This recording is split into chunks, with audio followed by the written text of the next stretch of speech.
training partner, drinking buddy,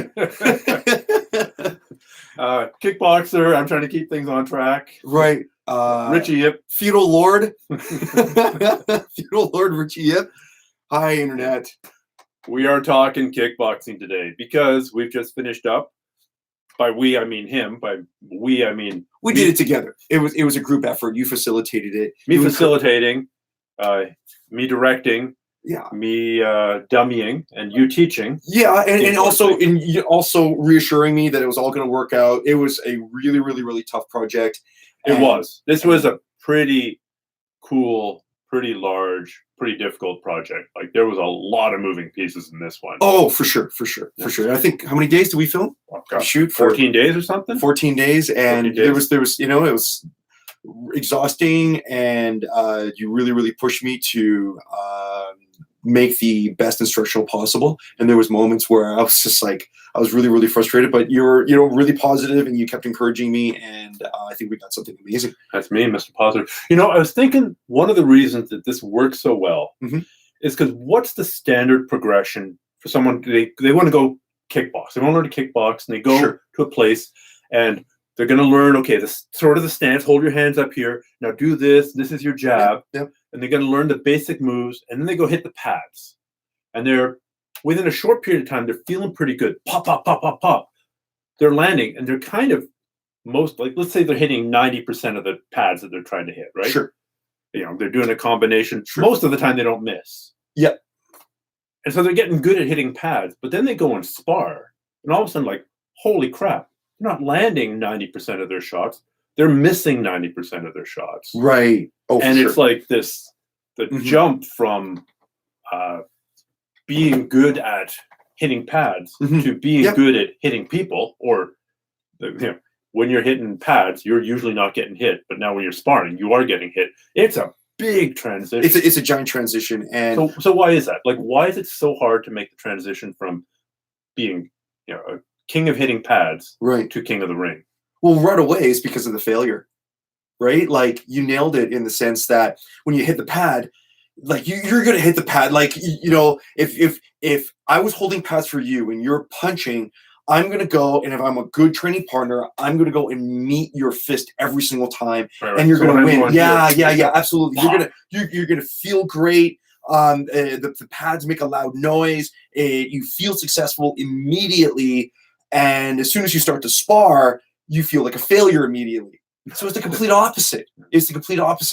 And most people don't spar. Like, most people who do kickboxing in the world, and it's certainly in my experience, in my schools and training at other schools, most people won't spar. They are great. I do kickboxing. Great. You do kickboxing moves. But most people don't spar, and that's totally fine. That's absolutely okay. It is what you're trying to get out of the activity. Sure. Are you looking to just burn fat? For sure. Are you bored of aerobics? Yeah. Are you bored of spin class? Sure. Are you bored of like paddleboard yoga? Yeah. Might as well go punch the air and punch pads. Absolutely, and kickboxing does offer that unique benefit. Right, but we're talking like the fighting aspect. Right. But if you want to learn how to fight, you got to spar, right? Otherwise, it's just an illusion.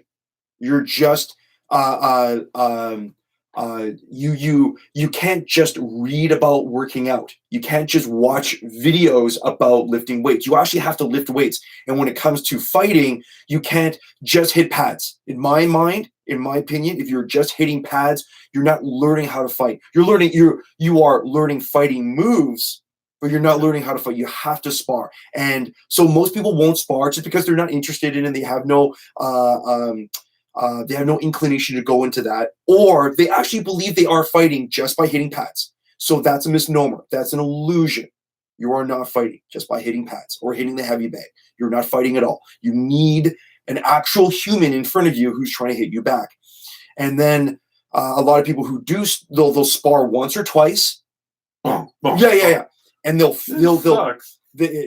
will suck at it just because you will suck at everything once you first try it. The very first day you jumped in a car and tried to drive it, you sucked. That's everybody. And That's okay. That's how we all learn. And eventually you got better. And with kickboxing, it's going to be the exact same thing. And because you sucked, you probably didn't like it. And then you never did it again.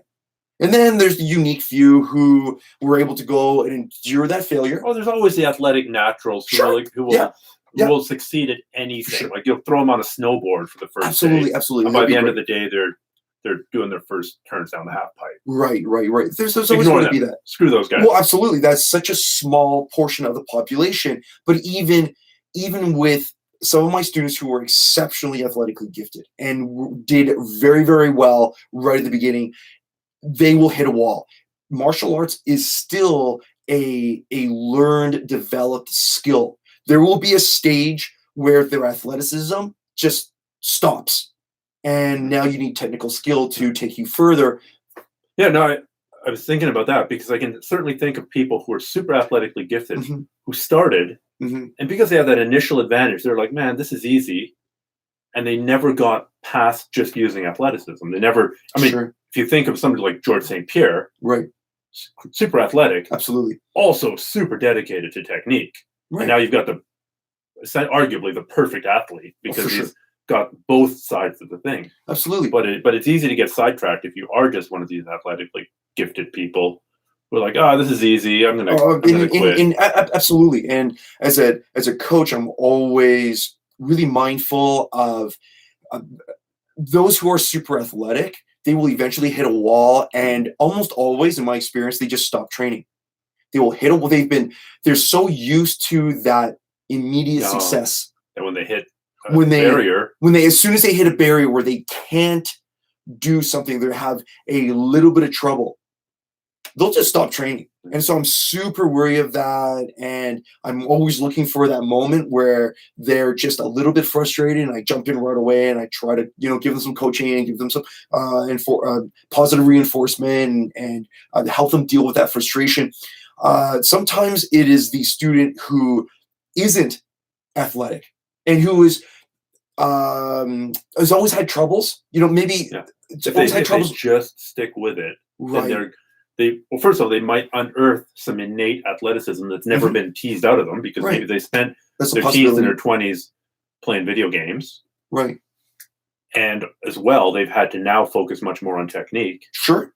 And technique is unlimited. Right. Athleticism can only take you so far. Technique. Oh, absolutely. Absolutely. Sometimes I think that if you get success too early, that's a huge warning sign, right? That's actually a curse. Right. I think what is exceptionally healthy, not only in martial arts, but in life in general, is failure, and to fail a little bit and then to learn from that and just to keep going. But it's the keep going part. You build your the muscle of that keep going muscle. You build that so it's really, really strong, and you don't get frustrated. And some of my best students who have been with me the longest weren't super athletic. They were good. They were just good. They were like average. You know what I'm saying? But they had good problem solving skills. They could assimilate information and a work ethic. Absolutely. Which I think is huge. Yeah, nothing beats work ethic. That is the ultimate determinant of everything. And absolutely, I think it's the great determinant of everything. What I think gets you to your goals faster is with some good coaching. Yeah, because 100%. I think I have a good work ethic. I think you have an outstanding work ethic. But what have we both always done? Learned, right? What is the most impressive thing about your home, Stefan?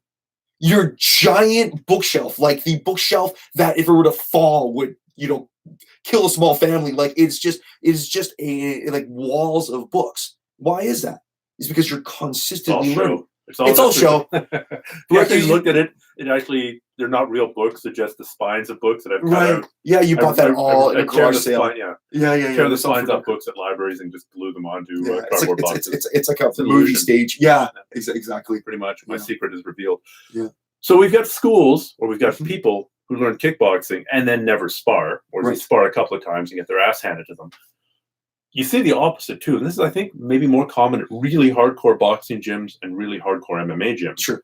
Where you learn a couple of moves and then into the ring with you, and then it's like a Lord of the Flies, Darwinian survival. Sure. tough man contest, and you end up with two guys who are just essentially trading right hands. Yep.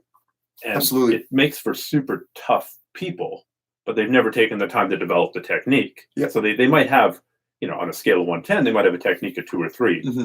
But on a scale of grit and, killer instinct, they're up there at an 8 or 9.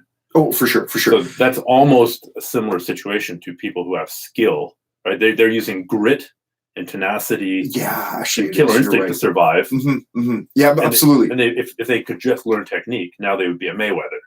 They'd be, a Lomachenko. Right. And you're absolutely right. So I totally agree in the sense that just like athleticism, or just like huge success when you're younger, like you're 22 and you're a millionaire, right?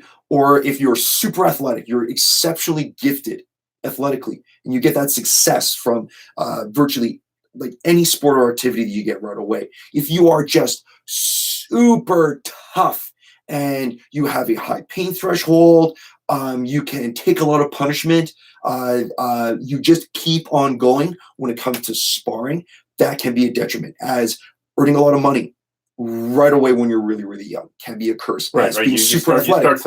You build an app with you and your buddies, sure, and then you sell it and you make $1 million. Right.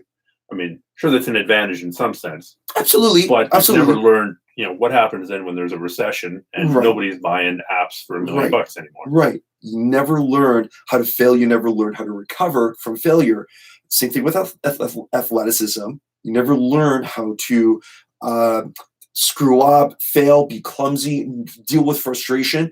And then when you're just super, super tough, you're just able to go and be the last guy standing, or be the last person, because you can just take that punishment. I can lose more brain cells. Yeah. And the thing is that I actually believe that we all need that experience, right? Like failure.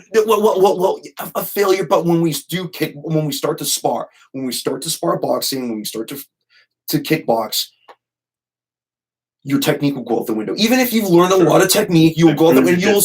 You will just start swinging for the fences. You will just, like, your aggression, your competitiveness, that will just take over. Your tenacity, it will just take over, and you'll just start to, like, there's bees around you, and you're just fighting an army of bees. You just start swinging your fists, and you need to have that experience. I think it's important, but to solidify my point, it is you being super tough and you can take a punch will actually be a curse to learning true technique. Because your point is like, well, why? Like, I'm winning my bouts. I'm dropping you before you're dropping me. Why do I need to keep my hands up? Right? Like, I'll taking a grim pleasure in being able to take one to give one. Sure. And there's that too. But I can spar with my hands down and take 5 punches from you, and then I land my one body shot and you drop. Winner. Right? But you see how that's a detriment to learning true skill. Sure. And to your long-term health. And then absolutely to your long-term health. And then there will be a point where those punches hurt. Right? That you start getting headaches. Right? It didn't hurt you when you were younger, but now as you get a little older, those punches hurt. You're starting to get headaches. Man, you can't do it like you used to. And then you really get frustrated. And that frustration leads to depression. Like, I've seen it, right? A lot of my older students. Yeah, there's boxers I know of, like, who used to be those, take one to give one, or take 2 to give one, and now they can't even spar lightly because they get tapped, the headaches come, right, and basically it's a glass jaw phenomenon, right. And they used to be really, really tough. I mean, Chuck Liddell. I just did another video about this. Chuck Liddell is a prime example. Yeah. Back in the punch that he got dropped with by Tito in his last fight wouldn't have phased him earlier. He would have, like, shrugged that off. Oh, he would have ate that like candy, right? And, like, no big deal. Yeah, for sure, 100%. So how do we develop a style of kickboxing then that's reasonably concussion proof, that's reasonably age proof and injury proof? Because all that is doing injury to the brain? Okay, first off, okay, so let's just unpack that, because that's a huge topic. So firstly, it is constant injury to the brain, and a lot of people don't know that, and I think it's critical to understand that every single time that you get hit in the head, it's cumulative damage. When you fell off a swing and hit your head as a 5-year-old kid, when you got foot swept doing judo, right? You landed really, really hard and your head kind of bonked off of the mat. I'm there with you. Sure. I remember waking up with a very concerned bunch of judo people around me. Absolutely. And then the left hook that you took to the temple last night, like all those things add up. So head injuries are super dangerous. And I think everybody needs to understand this. So that's the very first thing. So let's move backwards. When you're sparring, when you're actually sparring, you're in a agreed upon bout with a training partner, you need to go and think that it's bare knuckle boxing, that you have this box with ridges. Like, look at his knuckles, like it's like a serrated saw. Right? Stefan glancing his fist against my forehead will cut my forehead open. Right? May or may not give me a concussion because of the glancing blow, but it will cut me open. So right away, I need to go and look at punches with that degree of danger. Yes, you may have 16-ounce gloves on. Yes, we may have all the safety gear, but I need to imagine that it's bare knuckle boxing. So right away, there needs to be this sense of concern that I need to integrate in my training, right? I need to, I consistently need to understand the risks at hand. Yeah. And I actually need to go and exaggerate the risks so that way my training stays safe, right? So from that, there's a whole bunch of drills that we do while we spar that create chaos, create randomness, but it just sort of isolates it so that way it's not a complete free-for-all, so that way we're developing skills. So there's a whole bunch of drills that we've mentioned in the sparring section in the Precision Kickboxing Masterclass that will really, really, really help your sparring. And then maximizing your upside while minimizing your downside. I mean, what I think of is, imagine we were back in, I don't know, 16th century force. I'm on a bit of a history kick this week. Cool. And we both wanted to learn to fence. Yeah. And we're like, well, when we fence in the street for our lives, we're going to be fencing with sharp rapiers. So clearly we should only train with sharp rapiers. How good are we going to get? Yeah. Not very good. Yeah. Because we're going to be fencing and you're going to slice open my forearm. Right. If I don't die, I'm going to take 3 months to recover from that. And then we go and fence again, and now I put out your eye. Right. We'll put it through one cheek and out the other. We're not going to get very good. We're going to practice fencing with helmets and with blunt épées or blunt foils, and we're going to get better at fencing because we've reduced the risk. Sure. Now, but at the back of our minds, we're going to be keeping in mind that this is actually a sharp weapon, right? We're not going to be trying to take advantage of the rules of the sport too much. But you can become more effective at full-on sparring by not doing full-on sparring. Absolutely. So just to riff on that, what you want ultimately, and this is with every single sport or any type of practice, is that you want low risk, low cost training, and you want a high benefit out of that. So from a boxing example, let's spar, Stefan. Let's spar. Right now, once again, let's use Stefan's fist. Look at the size of his fist next to it's like almost half of my head, right? And if you wanted to, you could shatter all of my teeth, like all of my teeth that my parents paid for when I was younger. Like they would just be like, I would be taking them home in a Ziploc bag if we were to spar, right? So how long would that sparring relationship last? That training relationship wouldn't last very long. But that's the reason why we need protocols and we need drills, but also the reason why we need safety equipment, right? So that way we could have this exchange. It will be, I can take risks.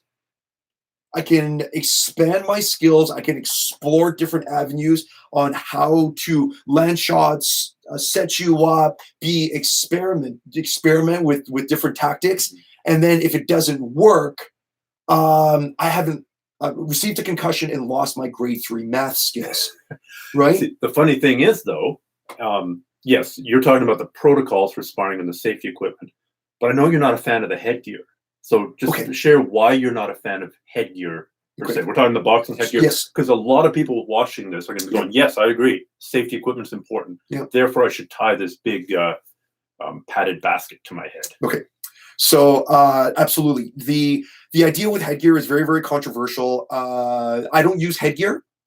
And I recommend that my students don't wear headgear. Okay. And so in the lens of safety, why? Okay. So firstly, the headgear makes your head bigger. Okay. So you can get headgear. It literally looks like a pillow that's duct taped to your head. You can get headgear that's very, very streamlined as well. There's a bunch of different products, but you can get headgear that's pretty big. So it makes your head bigger. Right. So what that means is that as I slip, I want my head movement to be as efficient as possible. If you throw a punch and I move my head 3 feet away from your fist, yes, I've made you miss. And any good boxer will make the punches miss. But a great boxer will make that punch just barely miss. So efficiency in the head movement will be eliminated because now there's my head is an extra inch on each side, and I have to move my head more, which disallows me from garnering efficiency. Plus, your head's heavier, so it actually takes longer to accelerate it. Absolutely, my head becomes heavier, right, because of the added headgear. And if you're moving your head a lot, it's cumulative. You're just going to get tired. So if my head is heavy, and it already is.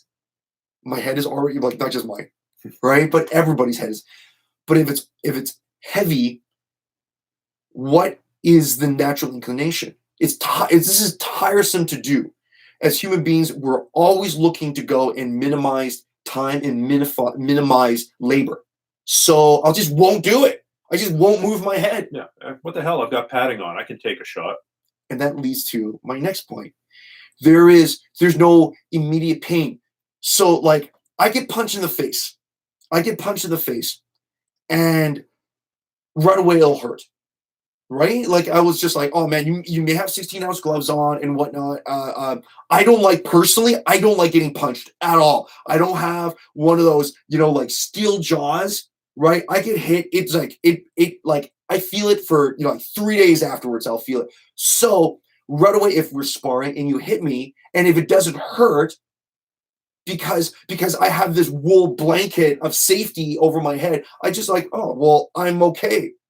And it's at that stage. The trouble is, it might protect your skin from getting hurt. It might protect the nerves in your skin from getting hurt. But it doesn't stop the shock to your brain. Your brain is still getting sloshed around inside your brain case. Precisely. There's not safety gear possible. Like Tony Stark doesn't own safety gear that will stop a concussive blow from the Hulk, right? Like you will still take some trauma, right? So the best headgear in the world, the best gloves in the world still won't stop the trauma. So even though you may not immediately feel it, you're still taking that concussive hit. So it's more cumulative. Now, so we talked about how headgear is actually more dangerous because it is bigger, right? You won't move your head as much, right? And if you do move your head, you'll move your head too much. You won't make the headgear. My old boxing coach, Peter, he used to say that I want your glove to graze your hair, right? So you want the glove to just graze your hair. That's how little you want to move your head. Which puts you in a better position for countering. If I just barely miss. Right. It invites me, it gives me the right timing because I don't have to traverse this huge distance in order to hit you back. The last point I want to make before I forget is headgear makes it more difficult for me to see. I already have my chin down. It is awkward for me to go and see the target. Now, I don't necessarily need to see the target in order to hit, and I break that down a lot in the masterclass. I break that down a lot. I don't need meaning like oxygen. I need oxygen. I don't need to see your head to know where your head is and to know where the target is. because of the headgear and the way that the headgear is built, and sometimes there's this bulbous a pad right on the forehead, it makes it so that way it's almost like I'm wearing a ball cap, and I can't. It makes it even more difficult for me to see where your peripheral vision would be. Is now right. So it forces me to lift my chin even more. So then I start my boxing stance, which is with my chin down, has been augmented to like, well, I can't see anything. Right? It's like I feel like I'm wearing this umpire's cap, like I'm playing baseball, and I got to lift my chin up even more, so I have this, this ridiculous stance. Building bad habits. And then it starts to enforce bad habits, which ultimately the headgear enforces. It reinforces me to not move my head. If I do move my head, I'll move it too much. It reinforces the fact that I can take a punch where really I can't, right? Because it just dulls the impact, and it forces me to lift up my chin. So I look at that, and the idea of headgear, there's more negatives than there are positives. So all right. So we have really gone down the headgear rabbit hole. Let's just see what questions people have. Awesome, great. Ricky asks, I trained for a couple of years in MMA. I had an issue with actually wanting to hit people like I didn't want to. Is there a way around this so I can get better in the sport? I've run into other people, more women than men, who are afraid of actually using their skills. Like they've, even in self-defense context, they don't want to kick the guy in the balls. They don't even want to drill that. Okay. In a jiu-jitsu context, they don't want to go hard on the ground. And in a boxing context, they're afraid of hitting their training partners.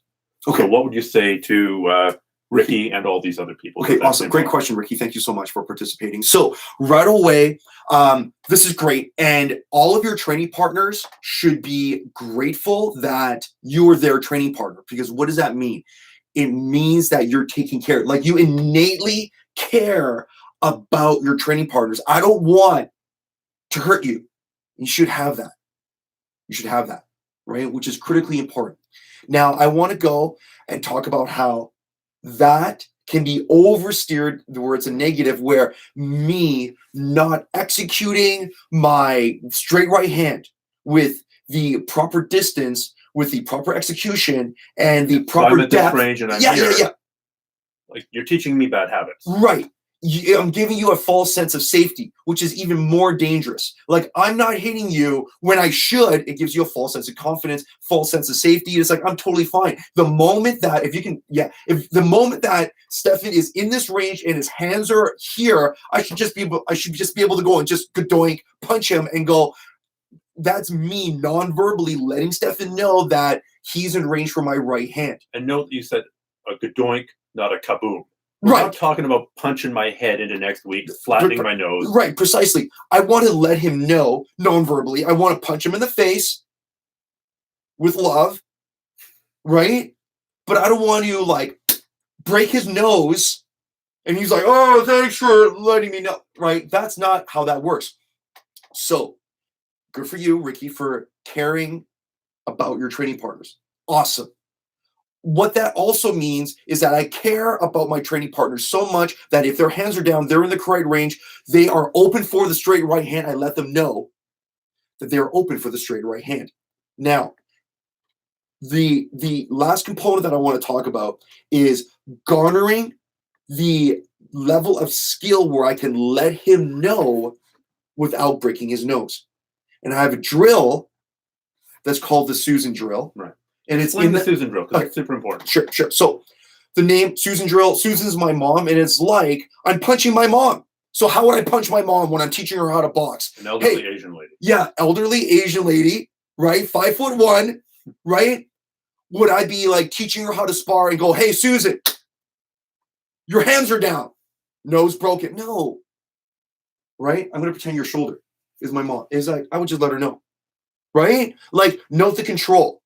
Right? So, a story that I'll just make into a 30-second version. I have a training partner, James Bamford, who is an amazing martial artist. He's also a director now, but he was also a stunt actor and a stunt performer and a stunt coordinator for many, many years. And we were sparring one day, and he set me up with he landed a high hook kick. right? He kicked me in the ear with his left foot, I think. And the most impressive part wasn't the setup. It wasn't him faking low and then coming high. Yes, that was impressive, but it felt like that. It felt like he had such control with his kick. It was so impressive.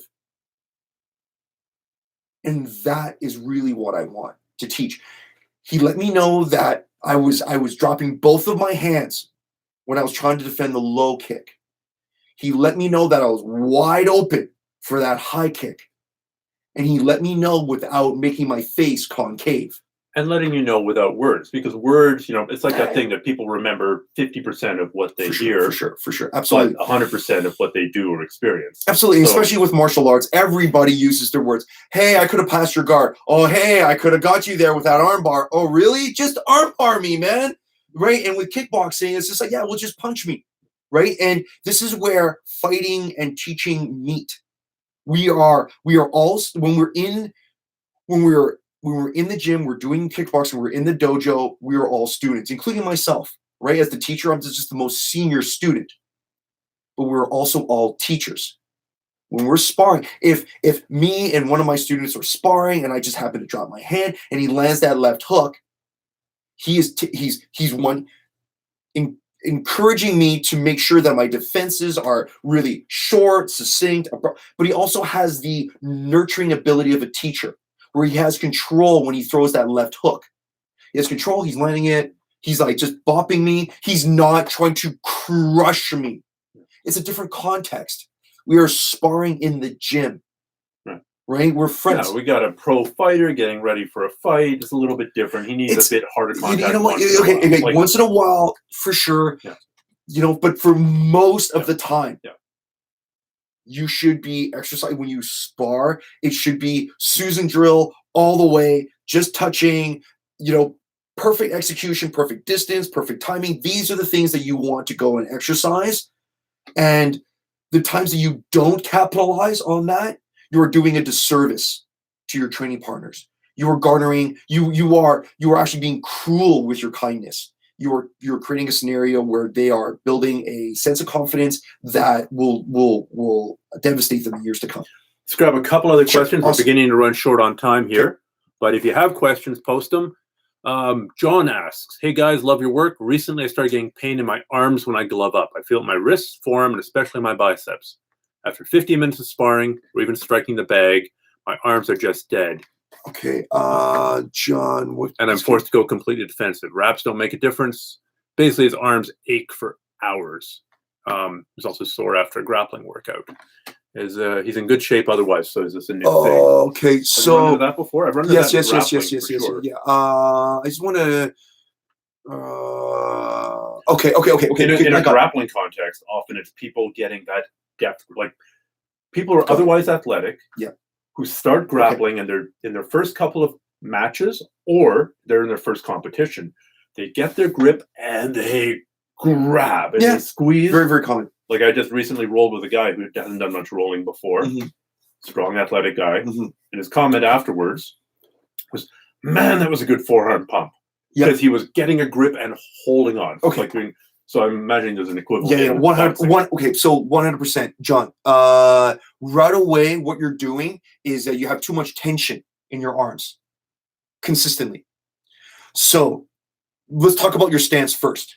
Right away, what you want to do with your stance is that you just want to slouch, like you're Mr. Burns. So you're totally tired, and you want to let your arms just drape, right? Like they're just curtains. You want to just let your arms drape, and then flex your biceps and have your forearms rest on your elbows. Should look like this. See how my forearms rest on my elbows, right? They're not out here like this where I actually have to go and flex my bicep. Not John L. Sullivan. Yeah. And you can do that as a stance, but like right away to help you, John, what you want to do is slouch, and then you see how my forearms, they just, the bulk of my forearm is directly over top of my elbow, so it just kind of sits on top of the joint.